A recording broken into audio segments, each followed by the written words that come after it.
You're listening to TurkishSoccer.com's Turkish Football and Turkish Super League podcast. Hello, everyone. My name is Ahmet Turgut. Welcome to a brand new edition of this week's podcast. Next 15 minutes, we'll talk about what happened in the week 10, and we'll talk about the week coming up in the week 11, and we'll also preview the Turkish teams playing in the European competition, starting with Galatasaray in the Champions League next Wednesday following the week 11. But first, week 10. In the week 10 this past weekend, we had matches started on Friday. It ended on Monday, and 24 goals scored. And 4 of the away teams won their matches and away matches. Pretty much very low scoring again. The best team in the Turkish Super Lig, who's scoring goals like hot potatoes, Fenerbahçe, tops the group, and they are still with perfect record after 10 weeks.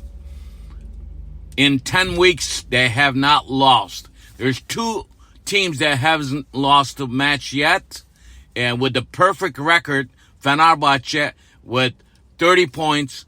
Behind them, Galatasaray only tying 1 match and then winning 9 of them. So there are still unbeaten 2 teams in the Turkish Super League, Fenerbahçe and Galatasaray. Fenerbahçe in last 10 matches, they score a lot of goals, 29 goals they scored, and they all allowed only 5 goals.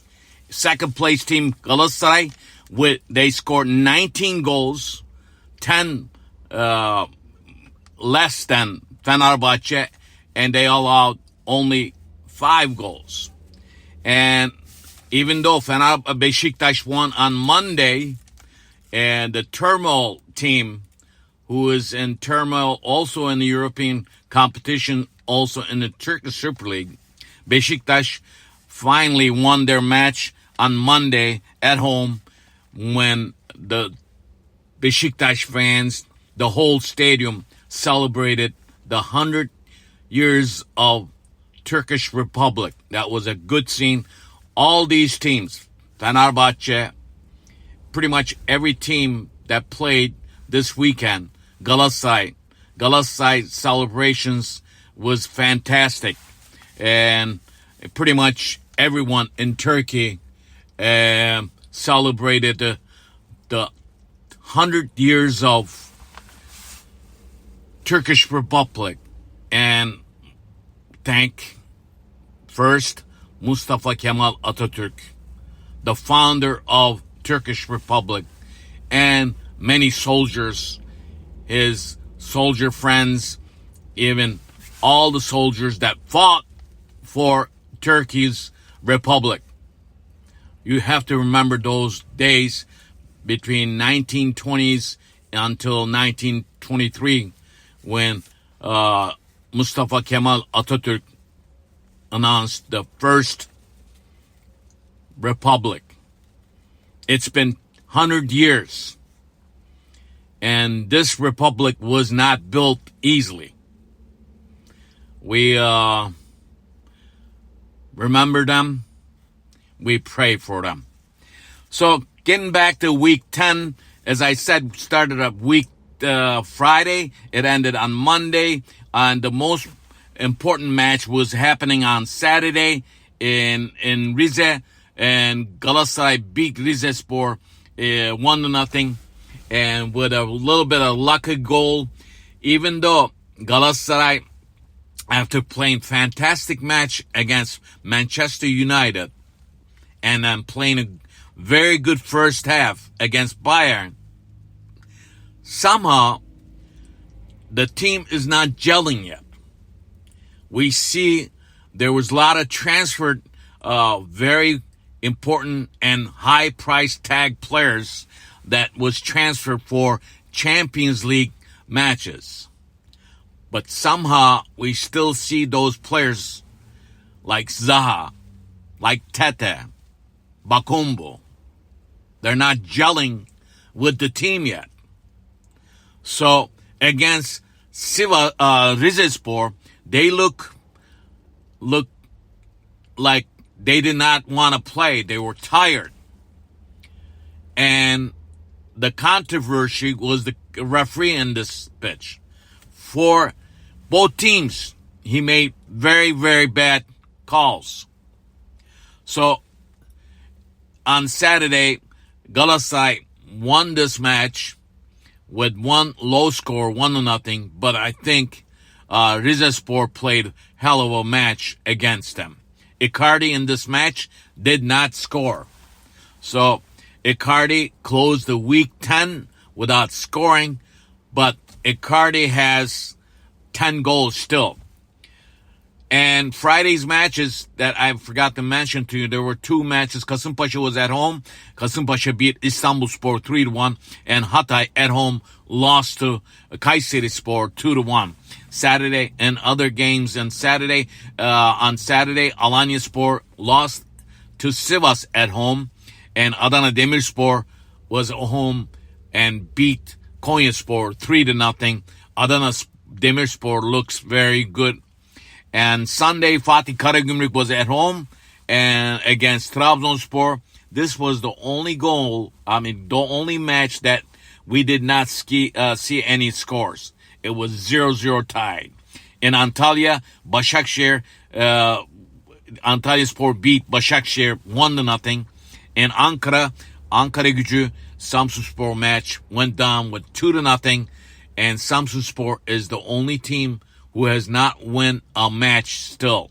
That's why they're in the bottom of the league. Pendik at home,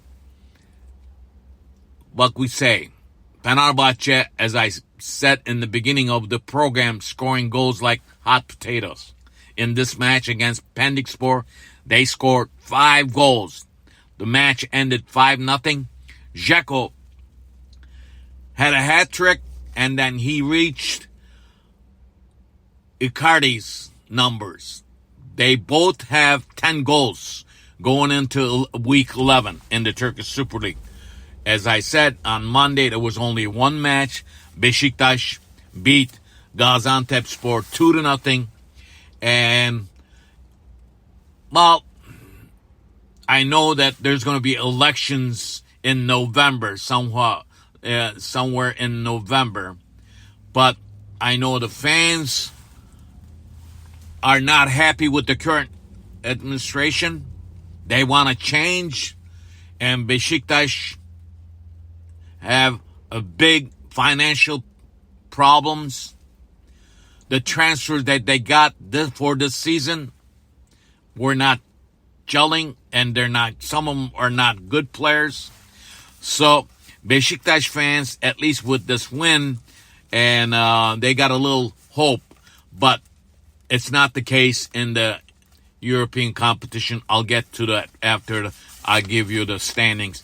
After week 10, Fenerbahçe sits on top with 30 points. Second place team Galatasaray with 28 points. And third place team Adana Demirspor with 20 points. Fourth place team Beşiktaş with 19. Fifth place team Kasımpaşa 18. And sixth place team Trabzonspor with 16. Also Kayserispor is with 16 points. Bottom of the barrel, Samsunspor in last place with 2 points. 19th place, Istanbulspor with 5 points.